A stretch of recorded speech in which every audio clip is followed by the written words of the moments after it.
Students ध्यान दें, पिछले क्लास बताया गया था मेंडल्स लॉ या मेंडल का नियम। मेंडल के 3 नियम बताए गए हैं। पहला है प्रभावता का नियम, सेकंड है पृथक्करण का नियम और थर्ड है स्वतंत्र व्यूहन का नियम। ये 3 नियम बारे में डिस्कस किया गया था, जिसमें से प्रथम के 2 नियम बता दिए गए थे। प्रभावता का नियम क्या होता है कल डिस्कस किया गया था, एग्जाम्पल बताया गया था। पृथक्करण का नियम अथवा युग्मकों के शुद्धिकरण का नियम, इसके बारे में बता दिया गया था। तीसरा है स्वतंत्र अव्यूहन का नियम। हम जानना चाहते हैं इस नियम से पहले कुछ शब्दावलियां हैं जो मेंडल के नियम में लागू होती है, यूज किए जाते हैं, उसके बारे में जानकारी रखिए। डालिए आनुवंशिक संबंधित शब्दावली या टर्मिनोलॉजी। अगला है डालिएगा आनुवंशिकी से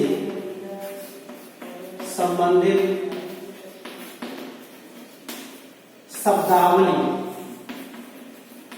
टर्मिनोलॉजी कहा जाता है। क्या होता है? पहला है एलियंस। सुने होंगे कई बार शब्द आता है एलियंस मींस क्या होता है? दो विपरीत लक्षणों का जोड़ा एलियंस कहलाता है। आप लिखेंगे दो विपरीत लक्षणों का जोड़ा, जोड़ा मीन्स पेयर, एलियंस कहलाता है। ठीक है। मेंडल ने मटर के पौधे में 7 एलियंस में 7 एलियंस ज्ञात किए थे। 7 पेयर्स एलियन ज्ञात किए थे। पेयर्स में जोड़ा बताया गया है। पहला जैसे बताया गया है पौधे की लंबाई, इसमें एक था लंबा, इसका विपरीत क्या होता? बौना। ठीक, लंबा प्रभावी होता है, बौना अप्रभावी होता है।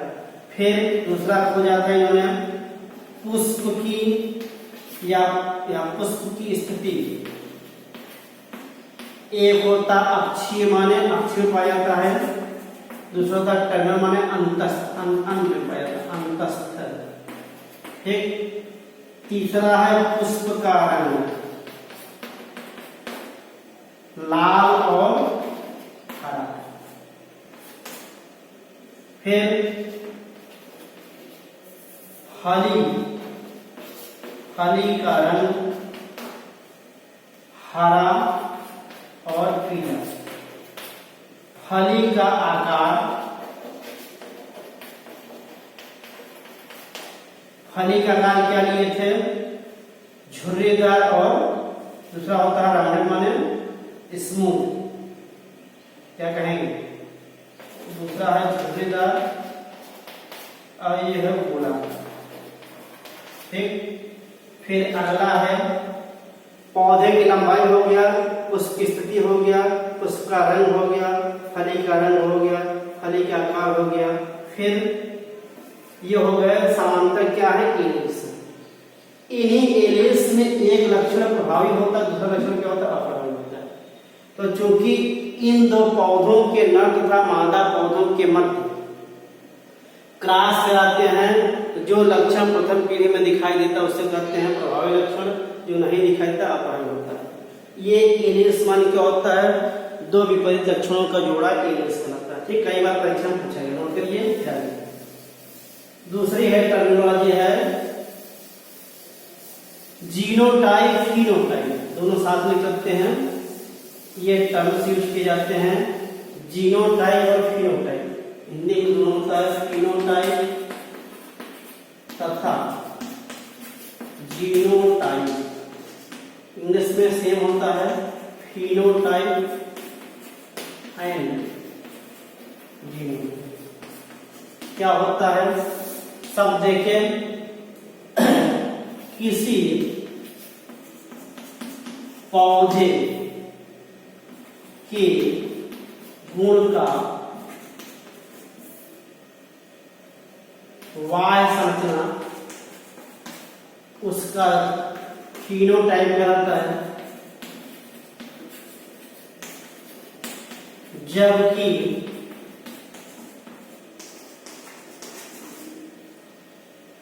जीन स्वतः युग्मक की संरचना या लक्षण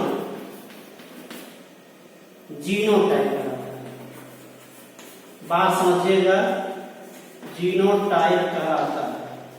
जैसे बताया गया था मेंडल की एक संकरण में 3:1 के अनुपात में पौधे उत्पन्न होते हैं। क्लियर? पौधे उत्पन्न होते हैं। अब इन पौधों में देखे, ध्यान दीजिएगा, इनका फिनोटाइप क्या होगा? फिनोटाइपिक रेशियो 3:1 है, जबकि जीनोटाइपिक रेशियो क्या होगा? 1:2:1। इसमें 3 पौधे लंबे होंगे, एक पौधा बौना होगा। और जीनोटाइप माने इनका जीनिक स्ट्रक्चर देखेंगे क्या हो जाएगा? एक पौधा शुद्ध लंबा होगा, 2 पौधे अशुद्ध लंबे होंगे, एक पौधा शुद्ध बौना होता है। ये अंतर होता है जीनोटाइप और फिनोटाइप में। माने किसी पौधे गुण का वह बाह्य संरचना, माने बाहर दिखाई देता है, उसका फिनोटाइप कहलाता है, जबकि युग्मक की संरचना अथवा लक्षण उसका जीनोटाइप कहलाता है। ठीक है? एग्जाम्पल बताया गया है मेंडल के एक संकर संकरण में 3:1 के रेशियो में पौधे उत्पन्न होते हैं, जिसका जीनोटाइप क्या होगा?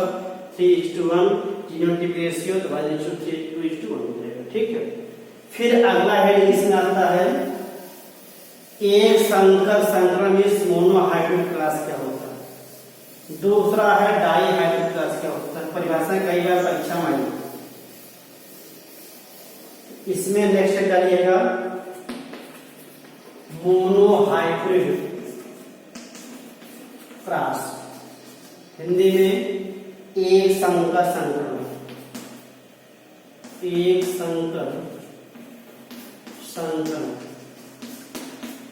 क्या होता है? जब किसी पौधे के एक लक्षणों को, माने जब किसी पौधे के नर तथा मादा पौधों में एक लक्षणों को ध्यान रख करके क्रॉस कराते हैं, इसे कहते हैं मोनोहाइब्रिड क्रॉस। ठीक? और जब 2 लक्षणों को ध्यान रख कराते हैं क्या होता है? डाईहाइब्रिड क्रॉस होता है। परिभाषा लिखिए लाइन में, क्या हो जाएगा? जब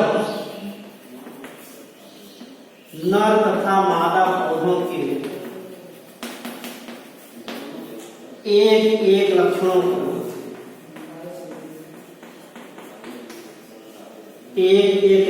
को ध्यान में रखकर क्रॉस कराते हैं या क्रॉस कराया जाता है, तो इसे एक संकर संकरण कहा जाता है। एक संकर संकरण कहा जाता है। क्लियर? मेंडल का प्रथम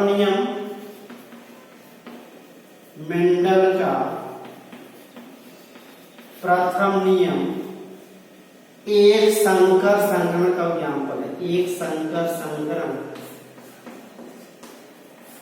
का एग्जाम्पल माने क्या होता है? उदाहरण। ठीक? आप याद करें पिछला थोड़ा सा शुद्ध लंबा लिया था इन्होंने पौधा, और शुद्ध बौना लिया था। इन दोनों पौधों में गैमेट्स क्या बनते हैं? लंबा है क्या हो जाए? Capital T, small T. Cross कराएंगे, प्रथम पीढ़ी में सभी लंबे पौधे प्राप्त होते हैं। क्योंकि इस प्रक्रिया में पौधों केवल एक लक्षण में लंबाई लिया गया, लंबाई बौना माने एक लक्षण लिया गया, इस वजह से कहते हैं मोनोहाइब्रिड क्रॉस या एक संकर संकरण। ठीक? तो यह कई बार पूछते हैं किसी एक संकर संकरण का एग्जाम्पल बताए तो आप बताएंगे मेंडल का प्रथम नियम एक संकर संकरण का एग्जाम्पल है। ठीक? अगला है डालिएगा द्विसंकर संकरण। मोनो माने एक होगा, द्वि माने क्या हो जाए? डाईहाइब्रिड। द्विसंकर संकर संकरण। शब्दों से परिचित आप हैं। जब नर तथा मादा पौधों के दो दो लक्षणों को, बात समझिएगा, जब नर तथा मादा पौधों के दो दो लक्षणों को ध्यान में रखकर क्रॉस कराते हैं तो इसे द्विसंकरण संकरण कहते हैं। द्विसंकर संकरण कहते हैं। ठीक, मेंडल का थर्ड नियम, मेंडल का तृतीय नियम, जिसे क्या नाम दिया गया है, स्वतंत्र अभ्यूहन का नियम, द्विसंकर संकरण का उदाहरण। आगे बताएंगे, ठीक है। ये हो गया सामान्य परिभाषाएं। इसके जस्ट बाद आता है बैक क्रॉस और टेस्ट क्रॉस। ये सभी टर्मिनोलॉजी हैं जिससे रिलेटेड हैं जेनेटिक्स या हेरिडिटी से। अगला है डालिएगा back cross and test cross. Back means क्या होता है, वापस होना, और टेस्ट माने होता है परीक्षण करना। अब इसमें देखिए, जैसे ये बताया जाता है, शुद्ध लंबा लिया गया पौधा, अभी एग्जाम्पल बताया गया था, शुद्ध लंबा लिया गया पौधा, शुद्ध लंबा पौधा, इसका क्रॉस कराया गया है शुद्ध बौना पौधा से। ठीक, इनमें जो गैमेट बनेंगे capital T small T, cross कराएंगे क्या हो जाएगा, ये प्रभावी है, इसका एक गैमेट बनेगा F1। ठीक, इसे कहते हैं प्रथम पीढ़ी से कहते हैं पितृ पीढ़ी। पितृ माने पैरेंटल जनरेशन। यहां देखिएगा, जब प्रथम पीढ़ी के पौधों का पितृ पीढ़ी के किसी पौधे के मध्य क्रॉस कराते हैं जिसे कहते हैं बैक क्रॉस। क्लियर। लेकिन जब प्रथम पीढ़ी के पौधे का पितृ पीढ़ी के शुद्ध, माने ये अप्रभावी लक्षण है बताया गया है, और ये प्रभावी। परिभाषा क्या बनेगा, जब प्रथम पीढ़ी के पौधे का पितृ पीढ़ी के अप्रभावी गुण वाले पौधों के मध्य क्रॉस कराया जाता है तो इसे कहते हैं टेस्ट क्रॉस। टेस्ट माने होता है इसमें युग्मक कितने परसेंट शुद्ध है, माने प्रभावी लक्षण का है, कितना परसेंट अप्रभावी का, ये शुद्धता टेस्ट किया जाता है। लिखिए एग्जाम्पल या परिभाषा पर लिख लीजिएगा, बताते हैं।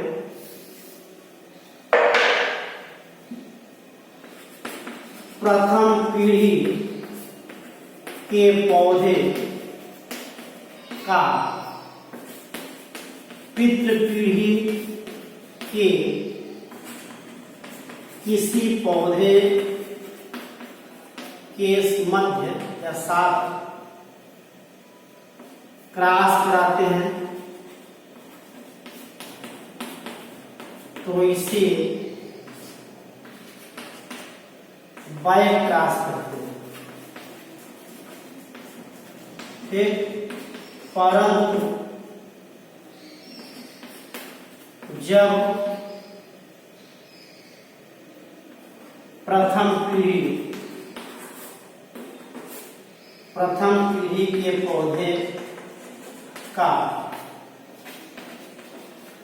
पितृ पीढ़ी की अप्रभावी गुण वाले पौधे के साथ क्रॉस कराते हैं तो इसे टेस्ट क्रॉस करते हैं।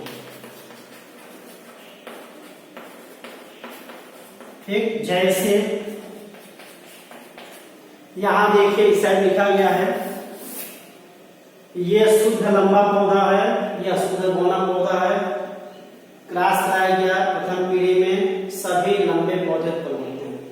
अब यदि इस पौधे क्रॉस कराते हैं इससे प्रथम पितृ पीढ़ी किसी पौधे साथ करा देंगे तो बचता क्या है, प्रभावी लक्षण होता है, इसके साथ करा देंगे क्या होगा, बैक क्रॉस इसका अप्रभावी गुण वाले पौधे के मध्य क्लास करते हैं टेस्ट क्लास। माने सभी टेस्ट क्लास क्या होते हैं, बैक क्लास होते हैं, लेकिन सभी बैक क्लास टेस्ट क्लास नहीं होते। ठीक है, अब ये इसको देख लीजिए। माने आप संक्षेप लिख सकते हैं अतः, यहां लिखिए अतः F1 इंटू प्रभावी गुण क्या हो जाएगा, ये हो जाएगा बैक क्लास। क्लियर। और यदि F1 इंटू अप्रभावी, ये हो जाएगा टेस्ट क्लास। नोट कीजिए।